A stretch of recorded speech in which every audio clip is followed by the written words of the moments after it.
Hi, welcome to the video diary again. Been a fairly steady day today with a few little emergencies pop up along the way. Always keeps life busy and interesting at the same time. So this morning started at Caulfield, relatively steady there, no major issues, just unfortunately a tendon injury, another one. We seem to be having a run of them. That seems to happen. We also had to stitch up a mare that split her head open. We think she got cast in the box last night and she split the pole of her head. Those I find really, the horses are very painful with, because there's not much covering between bone and skin, so they're often quite sore. Stitching them is also as well can be a little bit problematic at times, because they often create a cavity and you get fluid in there, so we have to often not completely stitch them closed, leave them a little bit open.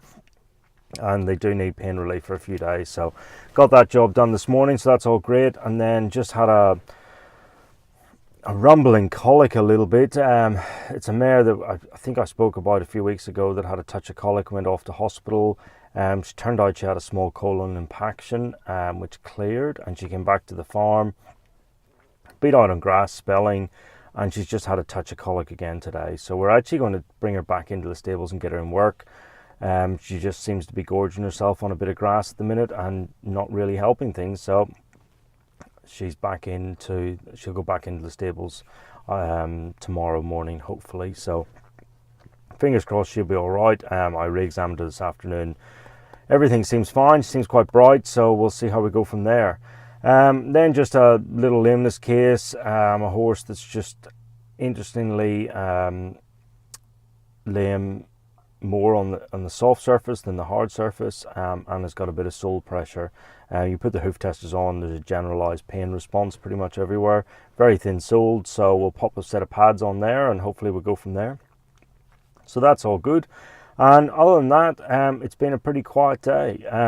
Just the colic, sometimes people ask me when they ring about an emergency, the response is, oh, what do I do before you turn up? And I often say to people sort of think walking a colic is really important, and it is to an extent. Sometimes mild colics can pass. It's just like you and I having a bit of indigestion, and it'll pass and it'll be fine. If the horse is really painful and really throwing itself down, just get it into a comfortable place, a safe place for it. Now, the box is probably not ideal because it can be quite small and they can end up cast there, and it's hard to get out of the way. So I often say for sport horses and performance horses or pleasure horses, grass paddocks fine, or even your arena if the horse is normally in the stable. The arena is a really good place because you can often get them in the middle. It's relatively soft surface for them to lie down on, and it just keeps everyone safe.